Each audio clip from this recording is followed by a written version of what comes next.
Well, good evening, everyone. Sorry for the IT mishap there. Not quite sure what happened, trying to use Zoom and YouTube and Eventbrite all at the same time.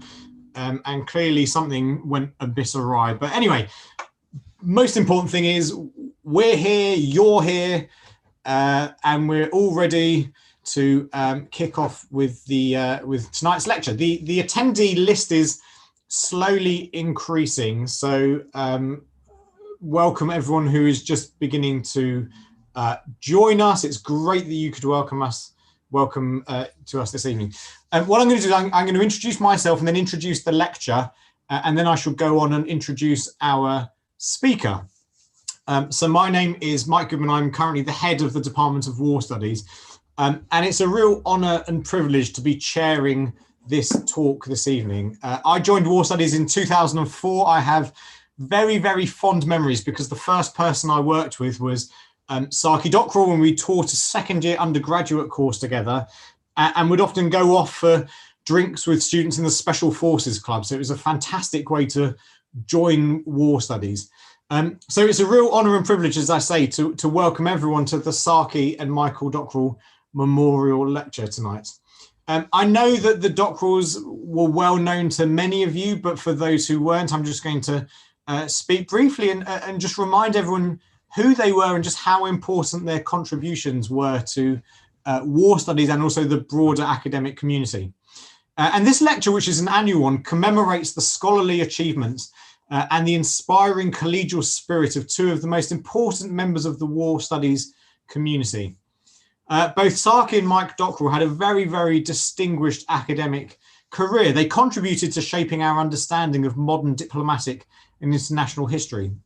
And in the process, they created a global network of friends, colleagues, students who learned from them, who shared with them a deep passion for the study of international affairs.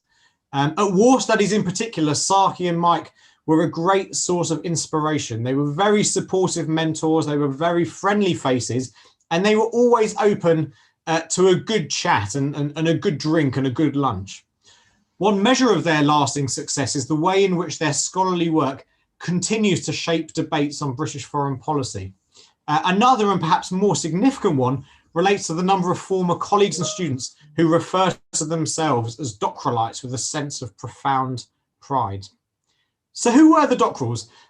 This lecture is given annually in memory of Professor Saki Ruth Dockrill, who first came to War Studies in 1983 as a research student, supervised by successive heads of departments, Wolf Mendel and then Lawrence Friedman. Saki had gone to Yale University as a John Olin Fellow in 1988 to 89, before returning to War Studies as a MacArthur Fellow, and then in 1992, starting out as a lecturer in War Studies. She was promoted to senior lecturer in 1997, and in 2003 to the first personal chair as Professor of Contemporary History and International Security. And I'm particularly proud in remembering Saki as our first female professor in War Studies, and we now have two more that have just been promoted just in the last few weeks. Saki was a leading international historian with 4 substantial, well-researched books to her credit and 5 edited or co-edited books. One of her best books was a study of the defence policy of Harold Wilson's 2 Labour governments in the 1960s, and she made a notable contribution to the revival of Wilson's reputation as a Prime Minister. Mike Dockrill joined the department in 1971. He remained with us until his retirement in 2001. He was one of only a handful of staff who had been in the department at that time for the better part of 2 decades, and actually now we have many more who have continued in that fashion. In the early 1980s, Mike met Saki Kimura, a postgraduate student in the department who had her own keen interest in post-war European history. Saki, as we've just mentioned, went on to make her name as a leading international historian, and both of them were fundamentally at the heart of departmental life and did huge amounts to promote the study of international history and foreign policy in the department. They inspired a generation of students with their deep knowledge and with their genial good humour. And I'm delighted to report tonight for the first time that we in War Studies are commemorating and celebrating them in another way in addition to this. War Studies next year will celebrate its 60th birthday, And throughout the academic year 2021 to 22, we're going to be holding a whole series of events celebrating the past, present and future of war studies. As part of that process, we're having our meeting room, which many of you will know, renovated and redecorated, and we have made the decision that we will be naming and honouring the Dockrills by naming the meeting room after them. Furthermore, to really celebrate the fact that Saki was our first female professor in war studies, we have commissioned a local artist to paint a portrait of her. And so I invite everyone now in a year's time, when hopefully COVID is a thing of the past, to come to the grand unveiling of that, and an event which will mark the start of our birthday party in September 2021. Tonight's memorial lecture would certainly have pleased Saki and Mike. It relates to a period of history that sits at the heart of Saki's interests, the Cold War. It links political and diplomatic history together to offer a much more nuanced view of the complex phenomena of this period in a way that speaks to how both Saki and Mike approached their subjects. And so I'm delighted to introduce our speaker for this evening, Professor Lorenz Lüthi, who comes from the Department of Historical and Classical Studies at McGill University in Canada. Prof. Lüthi has established his international reputation with his 2008 book, The Sino-Soviet Split, published by Princeton University Press, a book that I'm delighted to say is a resident presence in many of our reading lists, particularly the ones on East Asia. This year, he's completed a new large book, which will be published was published this March with Cambridge University Press, called Cold Wars, Asia, the Middle East and Europe. And I think you'll be able to see that over his shoulder when he starts in a moment. This book was based on archival research on 4 continents and provides a new interpretation of the Cold War from the perspective of smaller and middle powers in 3 major world regions, and addresses the longer-term political, economic, intellectual and religious developments that continue to shape the world to this day. Just on a point of principle for the event, if you could please make sure your microphones are off. Professor Lutti is going to speak for about 35 minutes, and we'll have ample opportunity after that for questions. And so as he's speaking, I would welcome people and ask you to put your questions, please type them into the Q&A box on Zoom. Write out the questions themselves if you're able to, including who you are, and then we'll take those questions at the end. So with great pleasure, it's my privilege to welcome Professor Lüthi, who's going to draw upon his book and talk to us. And thank you very much, Professor Lüthi, for accepting our invitation to deliver the Dockrills lecture this evening. I pass over to you. Well, thank you very much for this very kind introduction and for inviting me to give this year's Saki and Michael Dockrill Memorial Lecture at King's College. I have unfortunately never had the opportunity to meet either of them, and I have heard so many great things about both. And to all of those who have joined now, thank you for attending. I'm very sorry that I cannot be in London tonight and give this lecture in person, but I hope you will enjoy it anyway. And maybe have a chance to come to London in the near future and give another talk and maybe a seminar in person. I also understand that Zoom meetings are exhausting, even if you got used to them now in the last 6 or 8 months.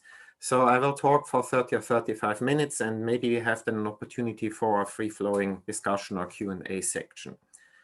As Professor Goodman said, the King's College War Studies have invited me to give this lecture after I published a new book on the Cold War, which you can see over my left shoulder in the background. The title is Cold Wars, Asia, the Middle East, Europe. I'm not going to make a sales pitch for this book now. That would be inappropriate at a memorial lecture, but I want to talk about maybe 4 issues. So the first one is, what are the larger issues I have tried to raise in the book and in other publications in the last 15 years? How I came to write a book that is over 600 pages long in terms of text.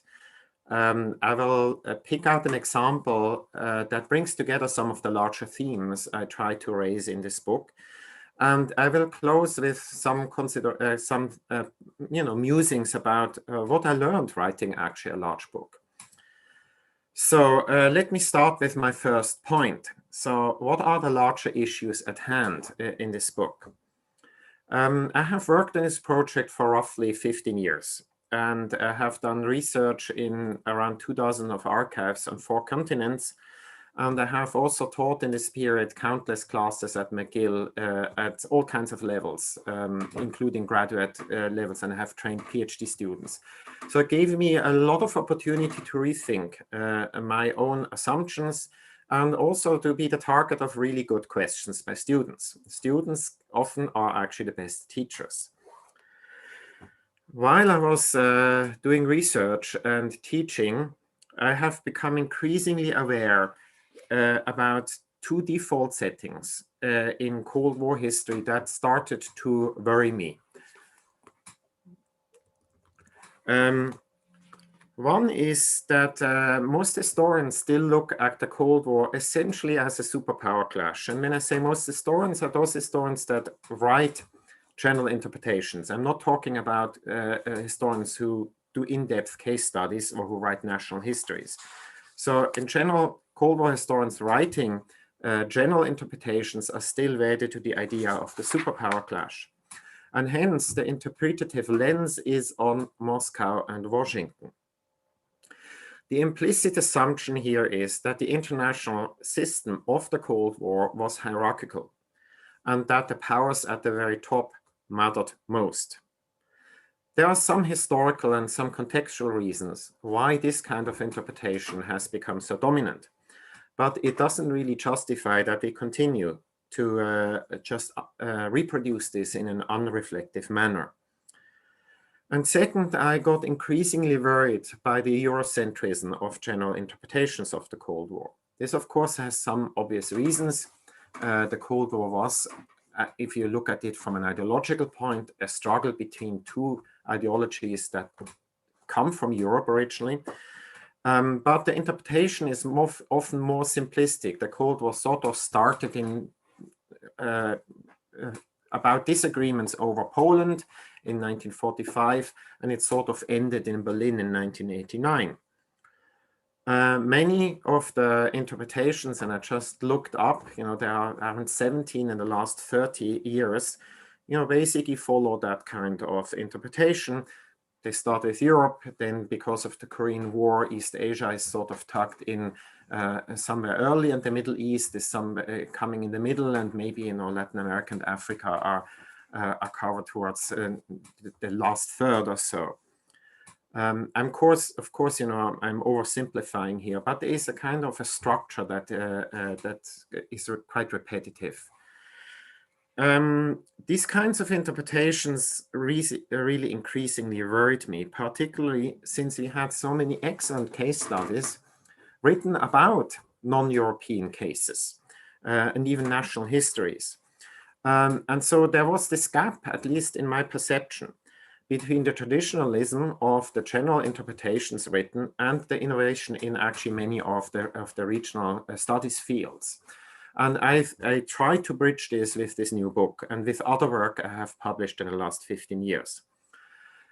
What I have tried to do is I try to pursue 4 interrelated goals in this attempt to bridge this gap.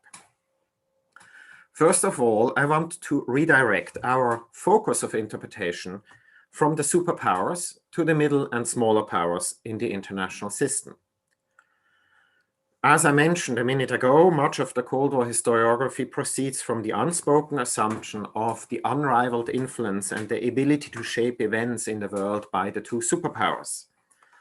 The superpowers are 2 chess players sitting across from each other over a board, and the rest of the world is represented by the lifeless chess pieces in the middle. But now imagine that these chess pieces are actually alive, that they have a will of their own. They not only move on this chessboard by themselves, and not only because the superpowers are moving them, but they have friends and they fight each other. And they draw the superpowers into their little squabblings or occasionally try actually to keep them out. That's the Cold War I describe actually in my book. Also keep in mind that the superpowers did not cause the majority of the Cold War conflicts, particularly conflicts outside of Europe. So we need to ask now, who caused these conflicts and how did these conflicts actually change the structure of the international system over time? Keep in mind, I'm not claiming that the superpowers did not influence or try to seize these conflicts. That's not my point. I merely claim that they did not cause the majority of them. Here are some examples. The Korean War, the First Indochina War, maybe even the Second and the Third Indochina War, the Indo-Pakistani conflict, the Sino-Indian conflict in the Himalayas, and virtually all of the Middle Eastern conflicts, except the Afghanistan War. We can't really understand the Cold War if we don't understand these conflicts in depth and how they are linked to the Cold War. That's the task I set for myself in writing this book. So my second of the four goals relates to the shift of focus away from Europe towards decolonization and nation-state formation. Both had started well before the Cold War, but they became increasingly intertwined with each other, all three. What we have to do is to ditch sort of our mental map of the world that is sort of frozen in 1990 and think that this is how the world has looked like across all of the 20th century. The map looked radically different in 1914, not only in Europe, but in many parts of the world except in the Americas. Some states do have long continuities in terms of geography and government. Think about China, Iran, France, the United Kingdom, the United States, and even Russia and the Soviet Union. But other states did not have these continuities, these historic continuities at all. Think about Indochina, including Vietnam, India and Pakistan, and many other Middle Eastern countries, which in fact were creations of European imperialism and creations of the 20th century. Even when you think about Europe, Poland and the two Germanys, all three of them underwent actually nation-state formation after 1945. We tend to forget this. They had to create a sense of nationhood after 1945. World War II remade Poland geographically, and it made it into a very Catholic country. The share of Catholics in Poland increased from 1939 to 1945 from 65 to 95%. East Germany tried to create a socialist nationalism and was remarkably successful. The leaders of the demonstrations in the fall of 1989 wanted to reform socialism. They didn't call for reunification. They had bought into the idea of an East German socialist nationalism. Although many of the people they led, the demonstrators, increasingly actually abrogated this idea over the course of the fall of 1989. And even West Germany had to seek a new form of nationhood after World War II, and one that was deeply anchored in a Western liberal tradition, which was not really a part, actually, of its own intellectual legacy. Just think about the famous book by August Winkler, The Long March West. So what we have to do is we have to take nation formation in Asia, the Middle East, and Europe, and its interactions with the Cold War seriously. Now, my third point I try to make in my work is that the Cold War is, in fact, a dynamic process and not a static condition.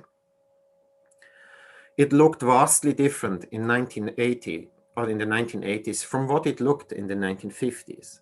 We need to account for that change. This requires also from us to jettison some of our teleological assumptions, some of the ideas we have about the Cold War now, and we try to project them back into the time when we actually write Cold War history. In 1945, the international system was run by the big three: the United States, the Soviet Union, and the United Kingdom. And I'm not saying this here now to please my audience, and I assume most of you are actually in the United Kingdom right now, but because it was a historical reality. They were the three powers that were basically running the world in a class of their own. There was no number four, There was no number 5, there was no number 6, there was no number 7, and maybe then Canada and Australia popped up in the ranking. That is just the reality. Now, and even if the United Kingdom was about to withdraw from South Asia, it was not ready to give up its empire in general.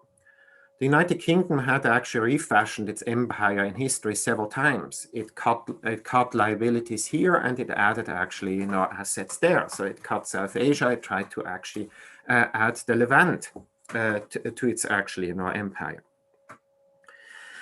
And even if the UK was financially bankrupt, it was not economically destroyed like the Soviet Union.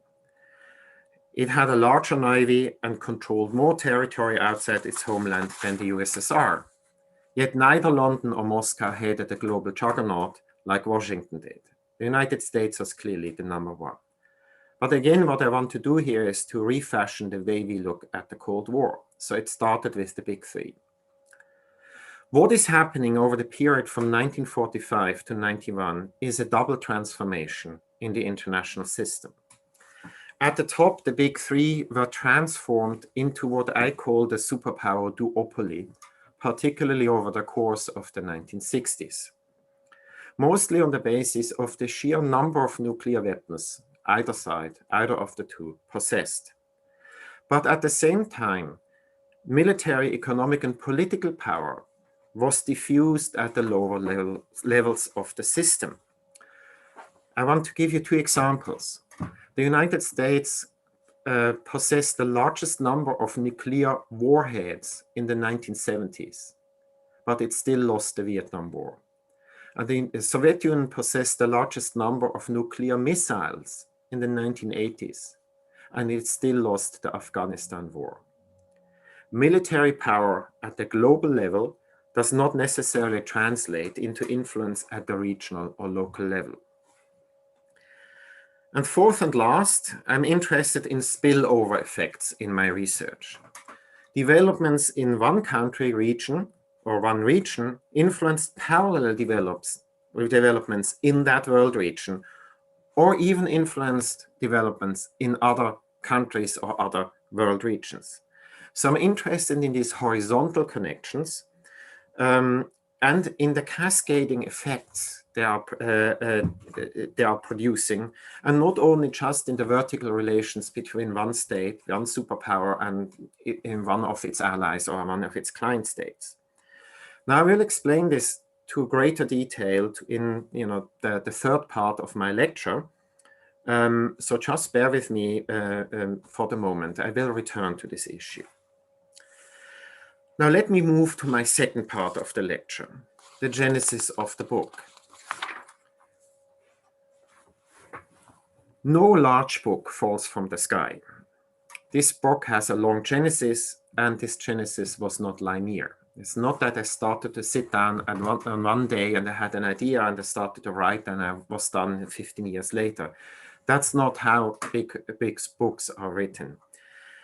It in fact started with my PhD advisor in mid 2003, complaining, and I was just about to submit my dissertation, that my dissertation of 439,000 words on the Sino-Soviet split was in fact too short, and that I should cover another 8 years on top of the 10 years I had already covered. So he was thinking about a dissertation of 700 or 800,000 words. Well, of course, this was his trick, right? To extract from me a promise that my second book would be about Sino-American rapprochement. Of course, at that point in your career, you're going to promise everything to your advisor so that he just signs off and that you get your degree, and then you can break all promises, which is exactly what I did. But the reality is that I was anyway interested in the 1960s and the 1970s, not necessarily in Sino-American rapprochement, but I was interested in structural change. I was already thinking very strongly in terms of dynamic change in the international system. And in the spring of 2005, almost 2 years after I submitted my dissertation, I sketched out my first ideas about what this book would become or should become. And I was really interested that how developments in Asia in the 60s and 70s, particularly in China and in Vietnam, influenced Europe in the 1960s and 1970s. And as I continued to do archival research in Europe and China, and then also in other places, and I continued to teach students from 6 different continents here in Canada, my focus increasingly expanded in terms of geography and period. And I realized I could not really bypass South Asia or the Middle East. It was just not possible in this story.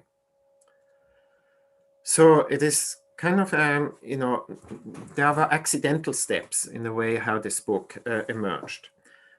And then there were sheer accidents, things I didn't expect that I would find. For example, in 2010-11, I was doing research in the East German archives in Berlin. I found a reference in a document to an Afro-Asian Islamic conference that met in Bandung in the spring of 1964. It made absolutely no sense to me. And I couldn't find immediately anything written about it, but decided to put it on the side. And, you know, if I stumble over other documents that sort of point me in this direction, I would start to do more directed research once I had time. And this is exactly what happened. This research was also related to a teleological aspect in the book. And I have to admit that there's some teleological aspect here in the book. I was not only interested in the dynamic change during the Cold War, I was also interested in how the post-Cold War world emerged over the course of the Cold War. It just doesn't pop into reality in 1989 or 1991. In the early 2000s, political Islam was a major issue in the news. It still is, a little bit less, but it's still there, of course. And I was interested in pondering the connections between the Cold War and Islam in the 20th century, and in general, the connections of Islam and international relations. And this eventually led to my chapter 13 on pan-Islamism, which is, as far as I know, among the few treatments of the connection between Islam and the international system and the Cold War. I have to admit, it's probably not my strongest chapter in research. I don't speak many of the Middle Eastern languages. I speak a little Arabic, but I still consider it as one of my most important contributions in this book. So as I conducted research and discovered new topics, it started to dawn on me that I was facing a problem.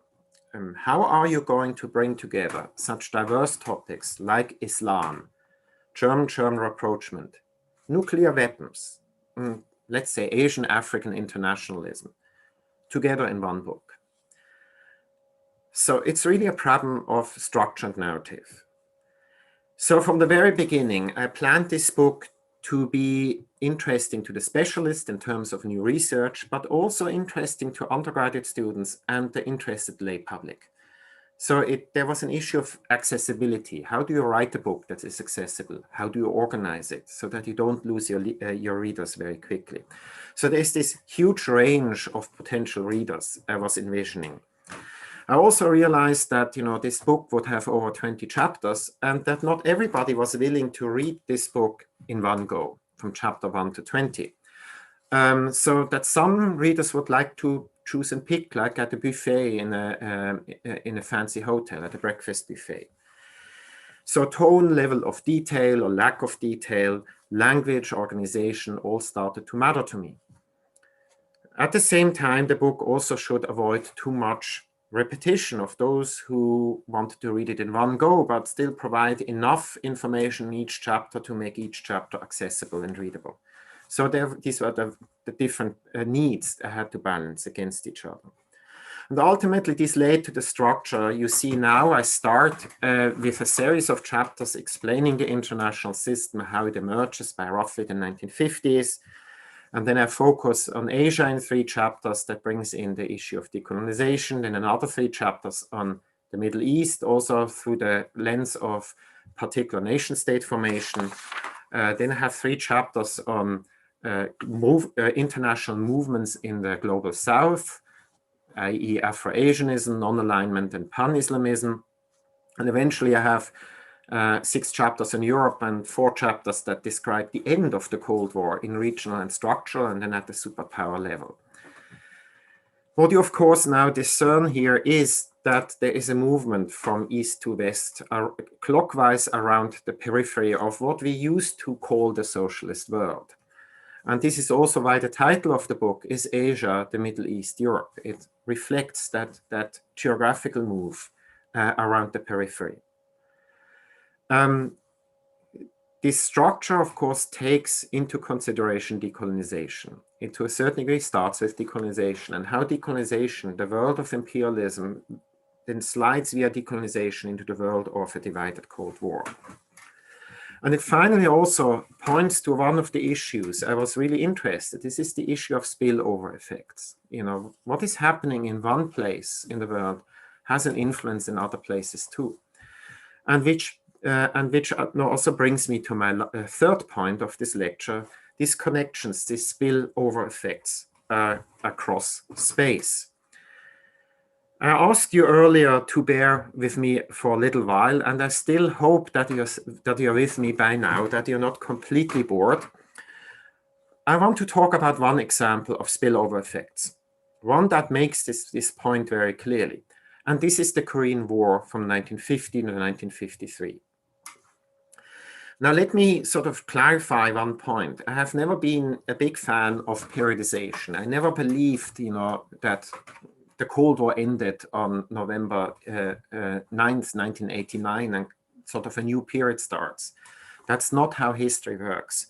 I've always thought that most periods sort of slide into their successor periods, and there's a transition, and they peter out, and a new period picks up. Anyway, the idea of period is anyway an abstract intellectual concept.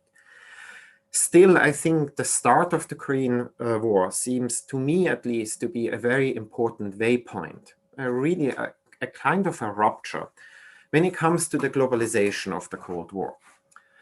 Before June 1950, in the 5 years since the end of World War II, the Cold War was really a local phenomenon, one that was limited mostly to Europe, to a lesser degree to Turkey and Iran, and to East Asia. It wasn't really a global conflict. It was one with an ideological tug of war over some world regions. And it really remained until 1950 largely localized. The Korean War really changed all of that, and that's the story I want to tell you. Now, when North Korea's Kim Il-sung planned and then convinced Stalin and Mao and eventually executed the attack on South Korea in late June 1950, he did not envision that this would have global consequences. That was not his intention. This was a local conflict at the very eastern periphery of the Eurasian continent. Kim Il-sung just wanted to unify Korea under his leadership. That was all. He didn't have any more goals or ambitions. The first result of the war was, of course, that it led to the almost complete destruction of Korea, a country that had emerged out of World War II almost unscathed. It had the best starting conditions almost of all East Asian countries after World War II. Now let's talk about spillover effects. The first spillover effect is on China. China was particularly concerned, especially after the US-led UN involvement in the war, that this would lead to an American attempt to reverse the outcomes of the Chinese Civil War, which had led to the victory of the Chinese communists by late 1949. So Mao committed communist China to the defense of Korean communism as active defense. It was an attempt to defend actually the Chinese revolution primarily. And this was also the reason why he made a commitment to the Vietnamese communists, and I will talk about them in a minute.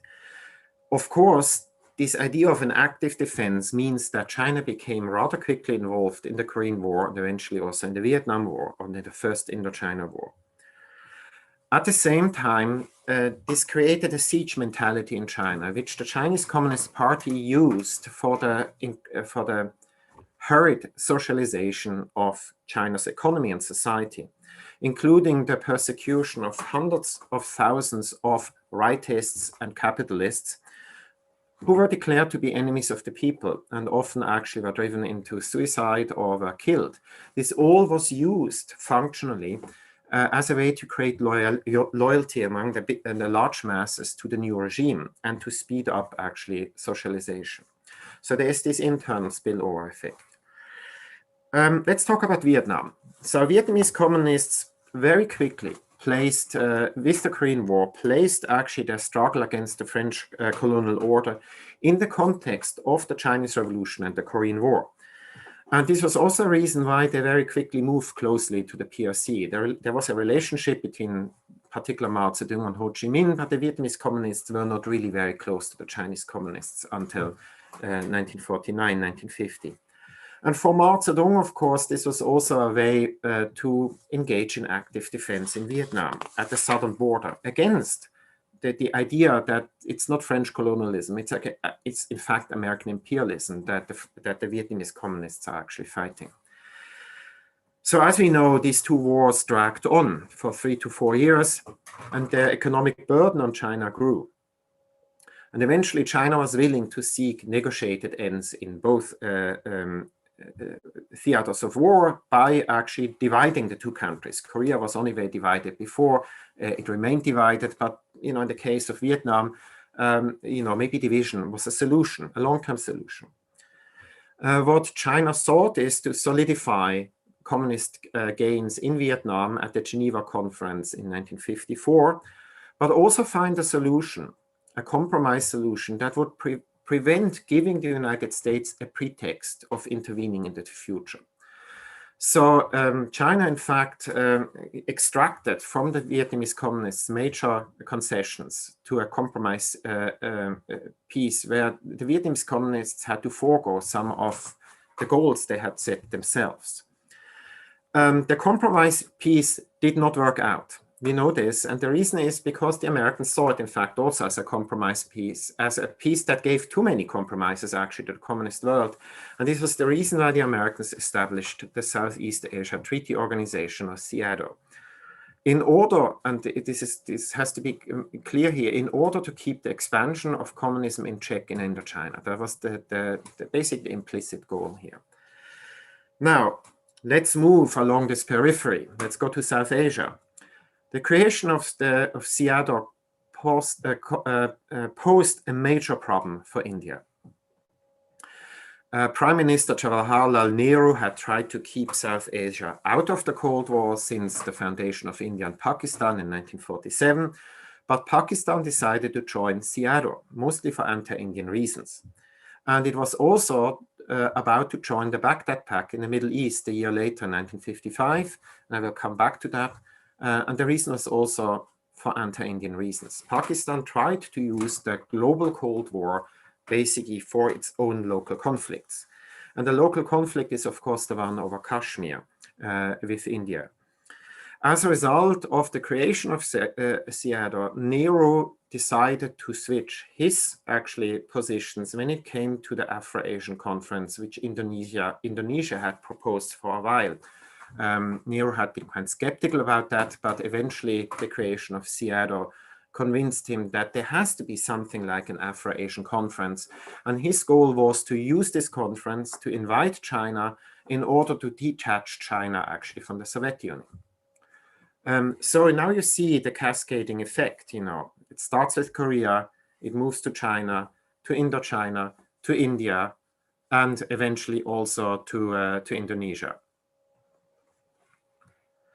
So, but let me continue with the Middle East. We now move further along, clockwise along the periphery.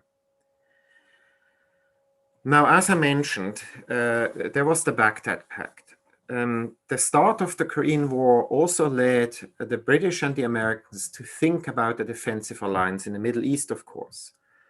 And in the Middle East, essentially, this attempt merges with another development that was really local. there was an pre-existing anti-communist attitude of a range of countries like Turkey, Iraq, and Jordan that even dates back to the 1930s. And it was an attempt to expel, in fact, Soviet influence, particular economic and political influence. And this is now married to attempts by the Anglo-American powers, by the UK, the United States, to shape this into a more into a global or Cold War anti-Soviet alliance. The idea was to create a dam from Turkey via Iraq, via Iran to Pakistan that would prevent essentially the Soviet flood of influence, right? That was the picture that was used at the time. Now, of course, this all makes sense from a global point of view in the wake of the Korean War. The Korean War symbolizing an attempt by actually the Soviet Union to extend influence at the periphery. This was an American reading, it was not reality. But in the Middle East, it has particular disastrous consequences. Members of the Arab League were committed both to anti-communism and to anti-imperialism. Now, some of them were more committed to anti-communism, like Iraq or Jordan, while others were more committed to anti-imperialism, like Saudi Arabia and Egypt. The Anglo-American alliance in the Middle East threatened to split the Arab League into an anti-communist wing and an anti-imperialist wing. And the result was, of course, a deep crisis in the Arab League by 1954, 1955. Now, on top of that, afraid that Egypt was about to join this Anglo-American alliance, Israel actually decided to create, in February 1955, border conflict with Egypt at the Gaza Strip. The idea was here to basically deter Egypt from joining this alliance without realizing that Egypt, in fact, opposed this alliance in the first place. And it's these border conflicts that increased over the course of 1955 that led to the alienation of Egypt from the West and eventually its turn to the Soviet Union for weapons in late 55. And ultimately, it leads also to the Suez Crisis in 1956 from a local perspective. So I need to emphasize here again, this is how a local conflict in the Korean Peninsula, through cascading effects, leads to a crisis, or helps to produce a crisis in another world region that has really a global effect. And that's, of course, the Suez Crisis of October-November 1956. Now, let me turn to Europe.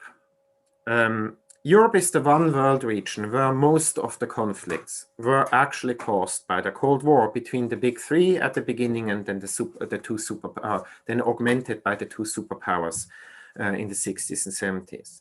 And the Iron Curtain is the perfect symbol actually for this regional Cold War. Of course, the division of Europe predates the Korean War, the Marshall Plan, Stalin's Berlin blockade, all had accelerated trends that had already been existing by 1946, and they were just accelerated. Yet what is happening is that the Korean War leads to the militarization of the Cold War in Europe as well. Afraid of a Korean War-style attack in Germany, executed by East Germany, you know, there's this Western thinking that, you know, a Korean War could happen also in Europe, right? And East Germany would be the carrier of aggression. Afraid of this kind of attack, France actually proposed in the fall of 1950 the creation of the European Defense Community, under which West Germany would be rearmed. Now you can imagine the Soviet Union and Poland, both of which had been victims in a war that had just ended actually 5 years ago, victims of German aggression. That neither of them, for very good reasons, were alarmed by this development. This is one of the reasons why Stalin issued his infamous note in 1952. It was when he proposed actually neutralization, unification of Germany. This was not really about Germany, it was about actually preventing West German rearmament within the European Defense Community. This was also the reason why in late 1953, Poland approached NATO members who had been victims of German aggression, you know, with a proposal of collaboration. And in 1954, the Soviet Union proposed the pan-European Security Conference, which eventually would lead this idea to the Conference for Security and Cooperation in Europe.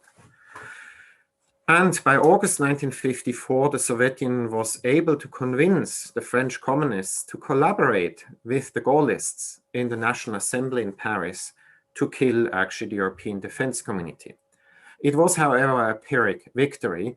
Within a fortnight, France joined CIADO and eventually allowed also West German direct membership in NATO without the EDC. So all of this was partially caused by the Korean War. So this is again, about these long-term spillover effects from the Korean War. Now, I'm not going to bore you now with more details. I could show now more spillover effects.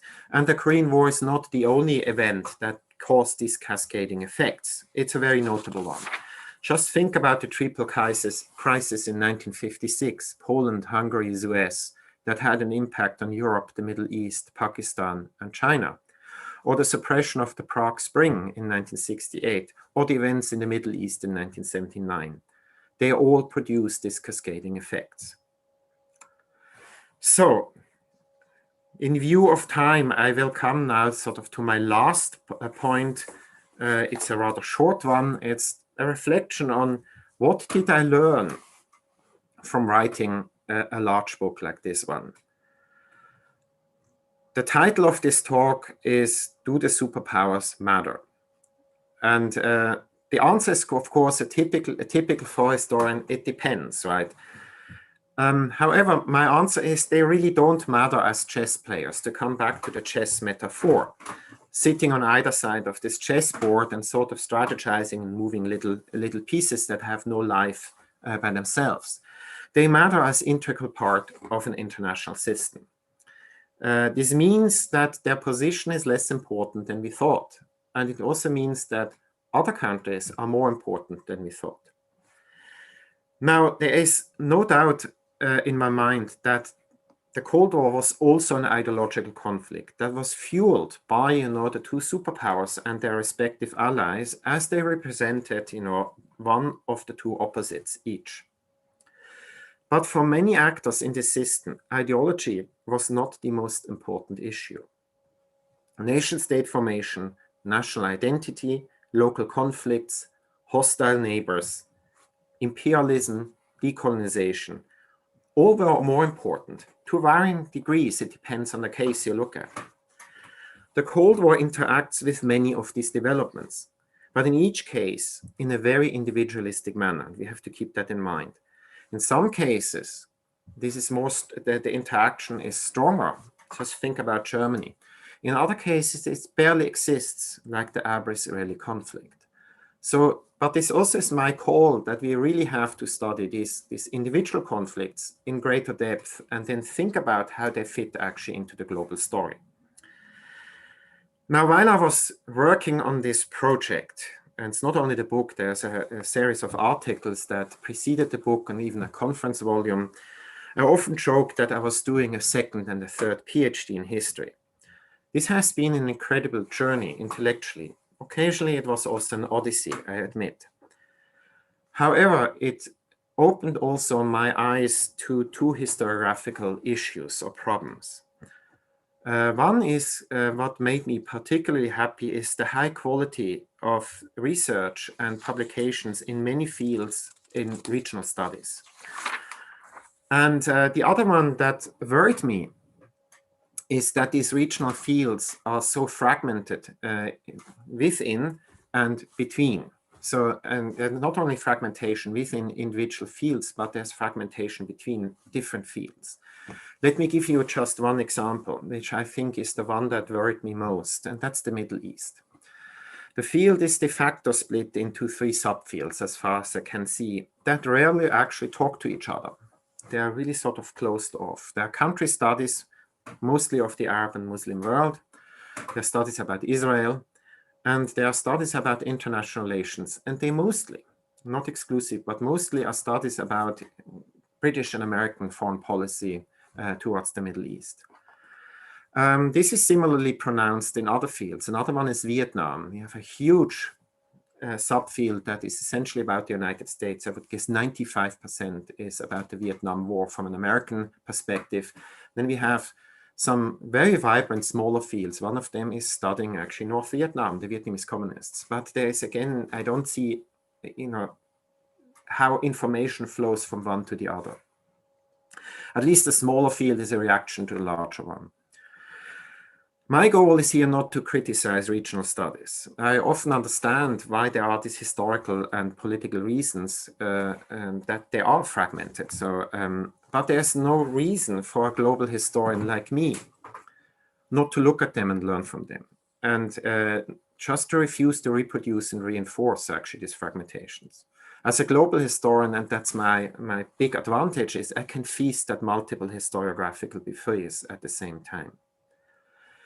Now, the final point I want to make is fittingly about the end of the Cold War. What did I learn about the end of the Cold War? US President Reagan did not win single-handedly the Cold War by knocking out Gorbachev's Soviet Union. Despite the vast triumphalist literature on this topic by mostly US-based historians, structural changes in the preceding decades created conditions which forced the Soviet Union to take stock, as late as the 1960s, in fact, of its own positions and its own policies. And these conditions also forced the Soviet Union to realize that it was increasingly occupying losing positions on virtually every single field or issue. To come back to the chessboard, Moscow realized, or the player representing Moscow realized, that it was about to be checkmated. And not because Reagan or any other American president had moved the chess pieces in place. It was in fact the chess pieces that over several rounds of play beforehand had been moving themselves into the relevant places that allowed the Soviet Union to be checkmated.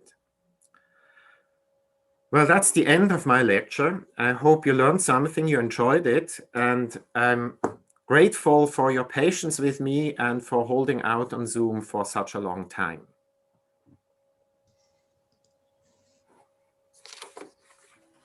Professor, thank you very much indeed for your talk. It was fantastic, and you've now left us with about half an hour for questions. We have so far a number of much more complicated questions in the chat, which I'll come to in a moment, but let me start with a simple one. I mean, I'm in awe of, someone who has worked in multiple archives across multiple countries in multiple different languages. What was the biggest challenge you found in trying to work in those and bring together this sort of global history of the Cold War? There are several challenges, but the one is just to manage actually the data. We forget, we go to archives, we take pictures, but how do you keep track of individual documents? And without modern computer and modern technology, I would have not been able to do that. I basically built up huge databases and indexed them and wrote little abstracts and made them actually footnote ready so that once I would start to write, I could just copy and paste. That took a lot of work in the archive, but it paid off. So that was really the biggest challenge, really to track the data. The other one is really time and finances. It's not easy to go to many of these archives, and I was very blessed in being in Canada because we have very generous research funding at the provincial and at the federal level. And that helped me to finance many of these trips. And without this financial support, this book would have not been possible either.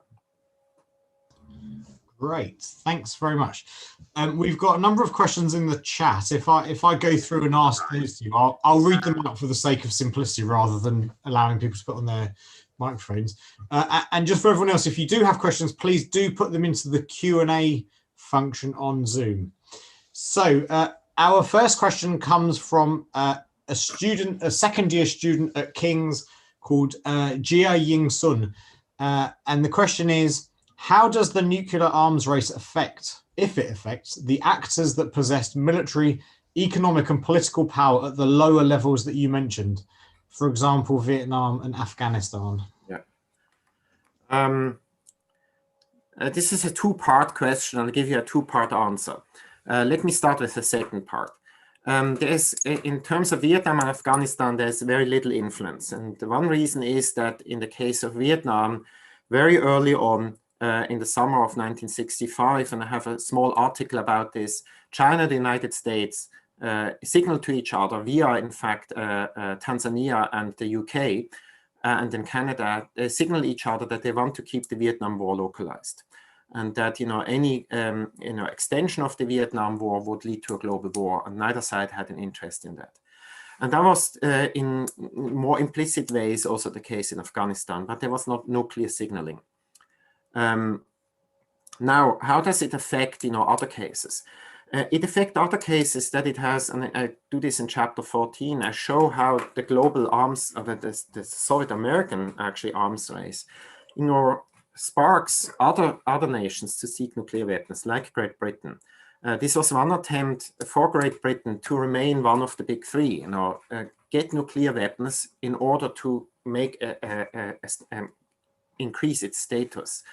Eventually, this didn't work out. The last time that Great Britain was included in some meaningful form in the Big Three was in 1963 in the Limited Nuclear Test Ban Treaty. But then in the 1960s, it starts to fall out, and that's when the superpower duopoly starts. But it sparks arms races, nuclear arms races at a lower level. Think about Israel and Egypt, think about India and China. And so it has ripple effects, and then India and Pakistan. So there are again cascading effects here. Thanks very much. Our next question comes from John M. I'm not sure who that is, but he says, thank you for the great lecture. I'd be really interested to understand what insight your research offers for the 21st century Cold Wars. What is the same and what is different? And what opportunities and risks does this present? Oh, sorry, he's John. He's an MA student. All right. Well, thank you for the question. You sort of put your fingers actually onto one of the major, or two of the major problems. The first one is, is Cold War as a term a useful concept? We use it. We think we know it, but in fact, most of us would have a very hard time to define it. It was actually, the term was coined by George Orwell in late 1945. And in his view, it is mostly relevant to Europe, And the Cold War, as my book probably shows, as a concept might not make sense, despite the title of the book, and that was sort of also a sales pitch, so that people buy it. The Cold War really as an intellectual concept doesn't really make a lot of sense outside of Europe. And this is not a way now to sort of redirect your question, but let's assume what you're ultimately probably asking, what can we learn from the second half of the 20th century, and what's the meaning now? I think we might want to think in larger terms. Great powers have always clashed with each other. They had always interest. And, this is not something that suddenly starts in 1945, right? That has really gone on since 200 or 300 years, since you have something like a modern, actually, state system. In that way, we might want to think about lessons of the past, the deeper past, not only of the Cold War for now. Now, I'm a little bit skeptical about the Cold War between Russia and the United States. That was one of the things that was floating around for a long time. I think there is no equality here. There is a continuity, I think, in Russia now. In Putin's Russia, it's essentially a spoiler state, like Stalin's Soviet Union. It tries to create problems, and it allies often with less savory states in this world. In order to a certain degree increase its influence. And this is what the Soviet Union did largely in the 70s and 80s in the Middle East too. So there's a continuity of behavior. And there's of course a continuity of personnel, you have just to look at Putin, but there's also a continuity of geography. Only because the Soviet Union collapsed doesn't mean that post-Soviet Russia faces a completely different geography. Now the other one is this Cold War between China and the United States. again, Cold War is a good selling point, right? And it's easy, if you say there's a new Cold War between China and the United States, people are going to buy this book, right? Or are going to read the article. Again, I see this not as a Cold War for a variety of reasons, because the two countries are so deeply interconnected with each other at so many levels. And that wasn't really the case in the Cold War. China and the United States, or the Soviet Union and the United States, weren't really deeply interconnected economically, you know, through personal relations, academically, even their interests often align. Yes, they have conflicts, but it's really a much broader range of interactions they are now facing, not this sort of one-dimensional conflictual relationship that existed for parts of the Cold War.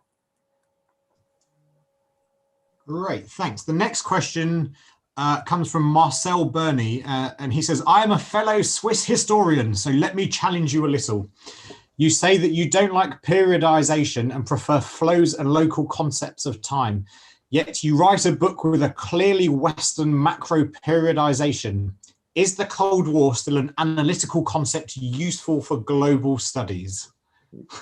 Well, that's glad you're answering that. Got sort of to my last question, but you know, it's again, you know, when you write a book, you try to redirect actually the field to a certain degree.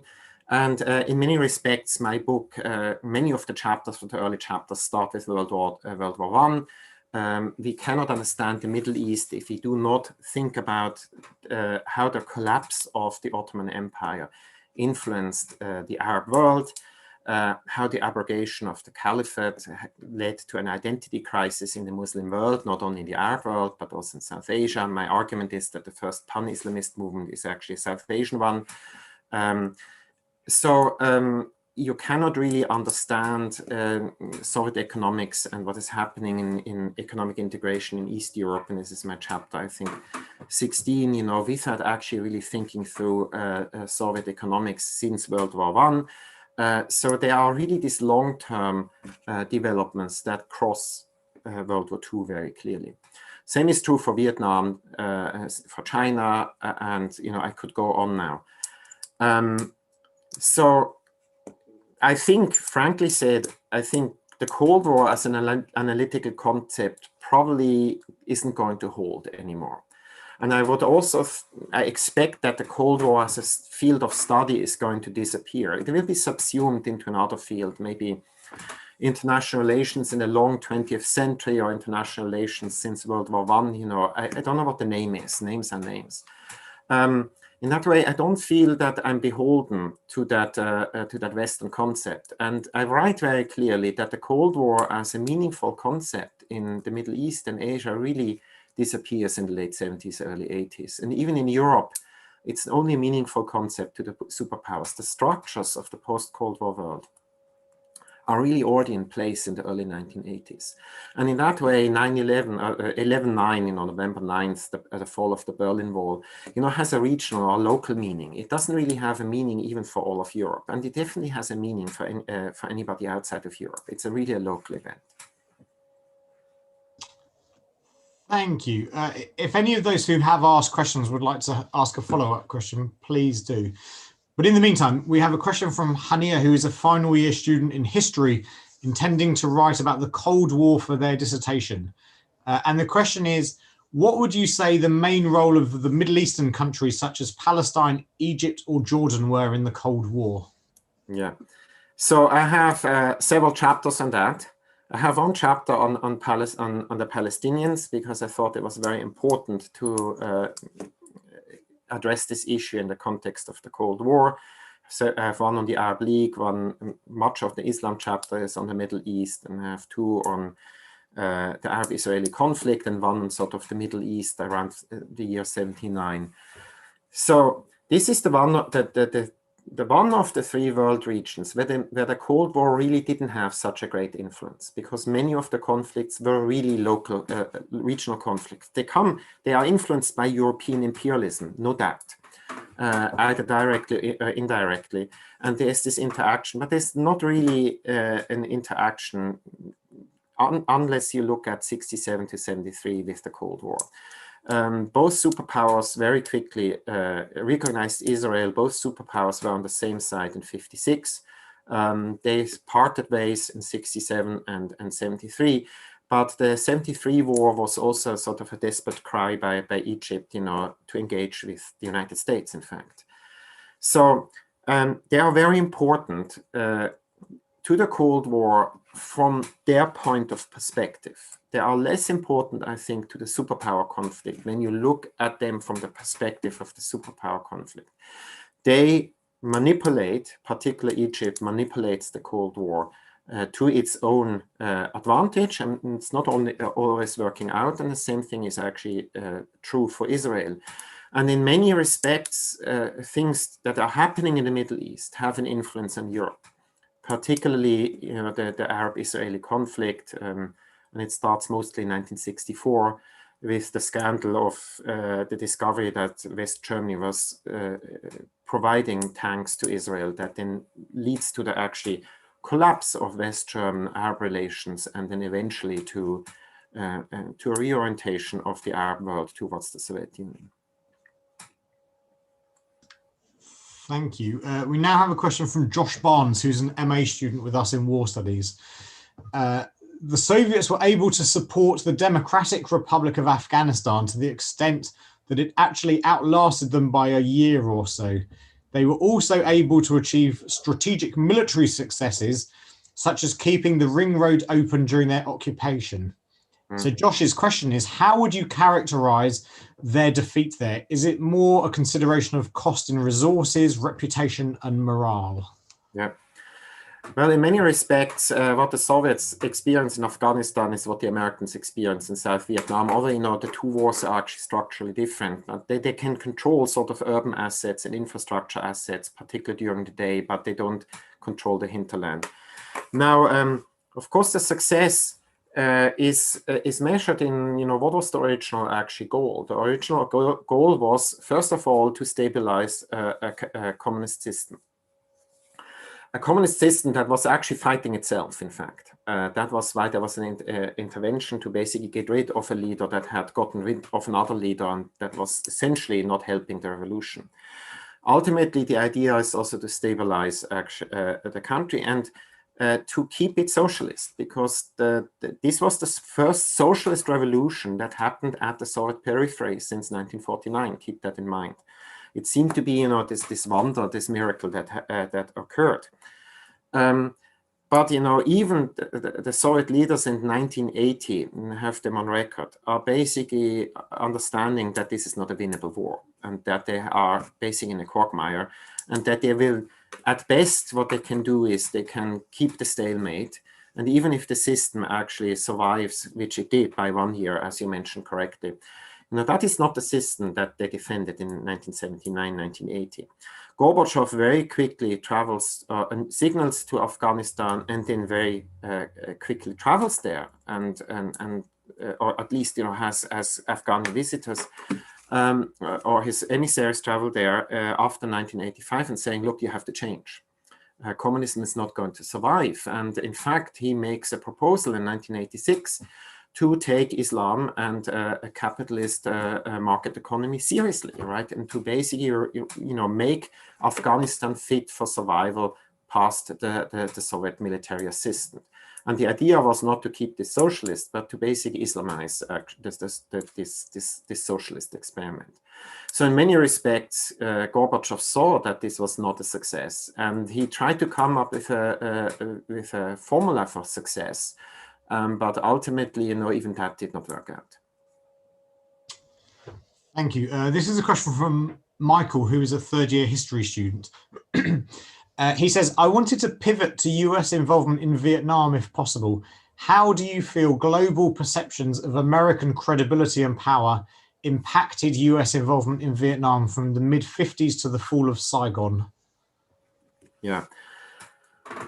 This is not my own research. I rely here on research done by other people, but I think it's a very convincing argument. It's mostly Fred Lugerwald who made this argument early on, that the reason why the United States intervened in Vietnam, despite knowing that it's probably not a winnable war, is exactly the issue of credibility. Johnson thought that he had to show that he's a cold warrior in order to actually push through his domestic agenda shortly after he was sworn in following Kennedy's assassination. So for him, this had some psychological and domestic purposes. But there's also another credibility argument here. And the argument here is that the United States had created this idea since NSC 68 in 1950, that it had to defend every single inch at the Soviet periphery against Soviet expansionism, that, you know, even defending useless places were necessary in order to reassure allies in other places, in more strategically important places, that they would defend these places too. So it's about reassuring allies and maintaining credibility. Now, the big irony here is, of course, that many of the American allies, you know, signaled very quickly, you're not doing anything to reassure us. Actually, what you do is you undermine your credibility. And we are actually more concerned about you doing the right things once, you know, we are actually, you know, in the crosshairs of the other side.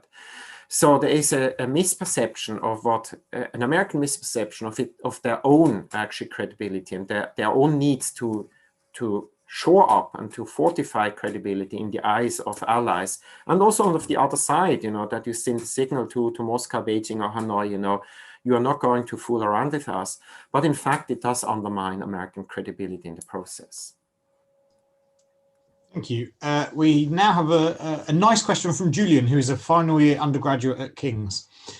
What advice do you have for maintaining a global approach towards Cold War history whilst being confined to an undergraduate level of dissertation research, where an exhaustive approach such as yours is not feasible? How can we avoid falling into the trap of a superpower narrative? All right, well, that's a big question, you know, and I probably don't have an easy answer. And the reason is also, you know, if you're now confined at home, you probably mostly have to work with online sources, and they probably happen to be Western sources. So you sort of are caught, you know, in this trap that, you know, I can only use certain sources, and they happen to be American sources, Foreign Relations of the United States, or even NAUK has some sources that are accessible. I think it would be even a problem if we wouldn't have COVID or the pandemic right now. I think one way of doing this is, you know, maybe picking a country like Egypt. Think about Egypt 1967 to 1973. How did Nasser and Sadat think about Egypt's position in the region and in the Cold War system? Now, I also find increasingly, for particularly 50s, 60s, and 70s, public sources like newspaper articles are incredibly useful. And I don't know whether you have access to progressed historical newspapers, but the Irish Times or the Manchester Guardian, and even the Times of India and the South China Morning Post have often quite good insights in what is going on. And I often see that what they already perceive at the time really is reflected in what is going on in the documents.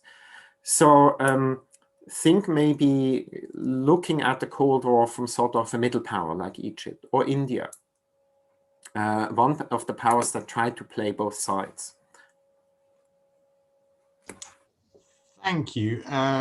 We've got one more question in the Q&A, and then I'll see if there's one more that anyone wants to raise after that. This is a question from Flavia Gaspari, who's a colleague of mine in War Studies.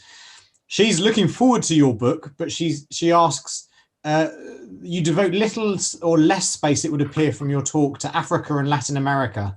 And she was wondering if there is any specific reason for that, such as difficulties in accessing archives, etc.